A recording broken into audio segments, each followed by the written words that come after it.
Dr. Doreen Grand-Pichet is the Dr. Doreen is an expert in autism. Doreen Grand-Pichet. Dr. Grand-Pichet. Dr. Doreen Grand-Pichet. Dr. Doreen Grand-Pichet is a visionary in the field of autism. Now you can ask her questions on Ask Dr. Doreen.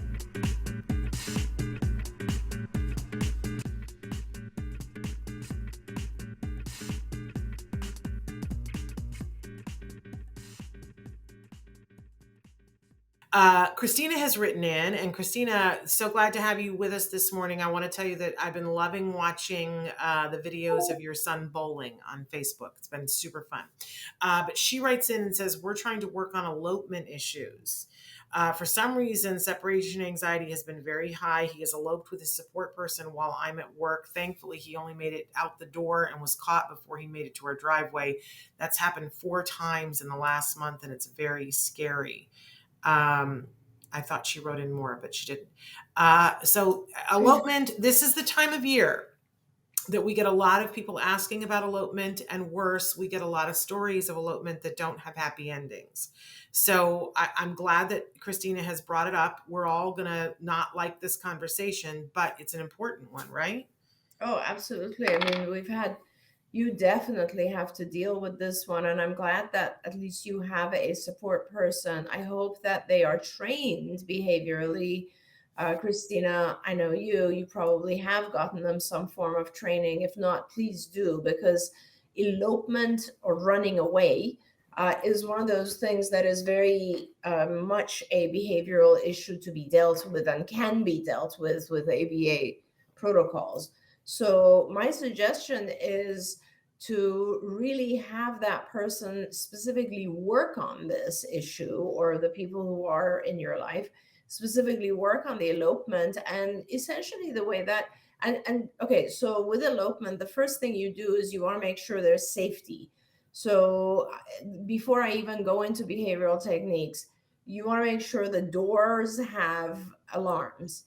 And these are not expensive. You can purchase these and put them on every single door. So when a door of the house opens, somebody hears it. So that's super important, because I've had so many children, unfortunately, run away in very dangerous spots. So that's one thing. The second thing is, when you go out, I would use one of those. I'm not even sure. I think they're called child harnesses. I'm not sure what they're called, but they are a safety thing that you kind of attach to your child, so that if they run off it ends, right? They cannot run off. And basically using that, and they're manufactured for children, using that, I would then gradually shape the behavior of the opposite of elopement, which is stay with me. Staying with me, you reward staying with you, or the care person, the support person does that. And and then gradually you will remove the harness thing, and the child will stay with the support person as long as they are rewarding the behavior of staying. So you should maybe select something that is high reward, and only the support person can give it to your child, only when your child responds to the instruction, stay, or stay with me.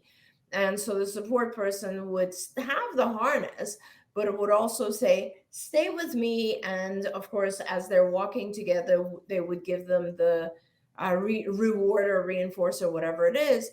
And then gradually they would have the child come back and stay with them.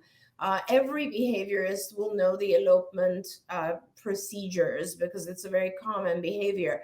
But the idea is not necessarily to, you can't really reprimand. A lot of times our kids don't understand reprimand. So it's not about dealing with the actual running away, but it's the rewarding of the opposite of that, which is not running away and staying with you. And, you should try, I highly recommend, whenever we do these programs, we have at least 2 people, because there's someone sort of at a further distance, like a therapist at a distance, who's also watching, as well as the therapist who is working on the elopement with the child. Because sooner or later, you're going to remove that harness, And it is really important that the child does not successfully run away from you, because a lot of the reward is that you running after them, the chase. And you don't want to allow the chase to even happen, which is why it's important to keep them really close and do this kind of at a very, very gradual shaping procedure. She wrote in and said that they do have locks, alarms, and signs too. She's trying to get help with fencing. She says he leaves when unsupervised, and he is smart and knows how to undo the locks. It's very scary. It is very, very scary. And, if he leaves when unsupervised and actually is getting through the locks, you may want to put a lock high up where he can't reach it. It's very important to do that. You would be surprised. Our kids are brilliant at figuring out how to get out. This is like one of the most important things. And you know what? Tell your team to just work on this one issue. It's a very important issue. Yeah, and it seems like to me, I remember when ACT, we had a whole protocol that we were promoting, which was about 4 steps to do things. But one of them is, working with people to figure out what it is that they're trying to run to.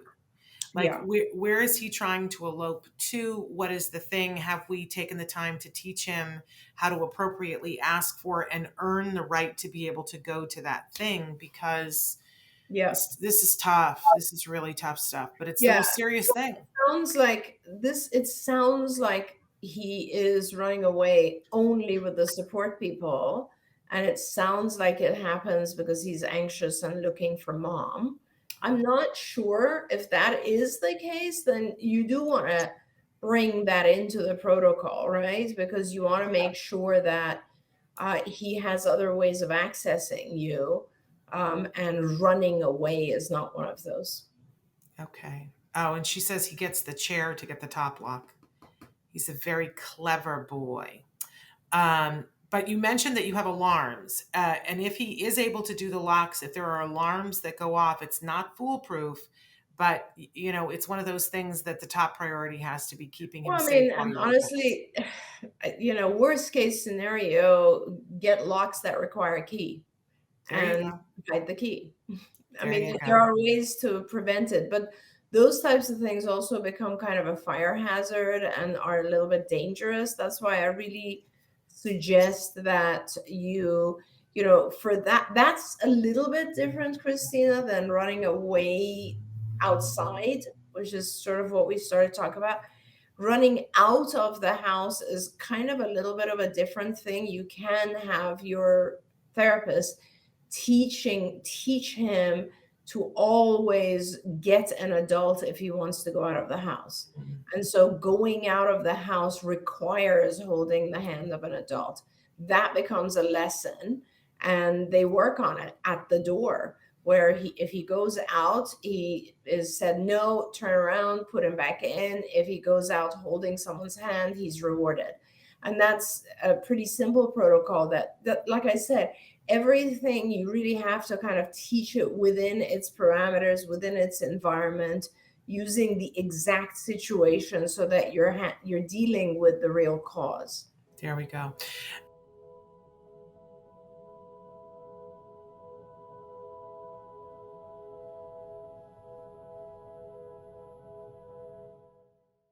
If you found anything helpful in this video, please give us a like. In fact, make sure that you smash that subscribe button on YouTube and give us a like on Facebook.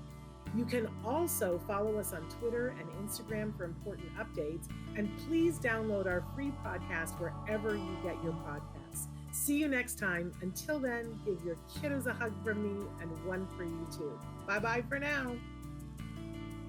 To subscribe, click here. And if you'd like to check out some more of our videos, click here. Don't forget, you can watch Ask Dr. Doreen live every Tuesday morning at 10 a.m. Pacific time on autism-network.com. We hope to see you there.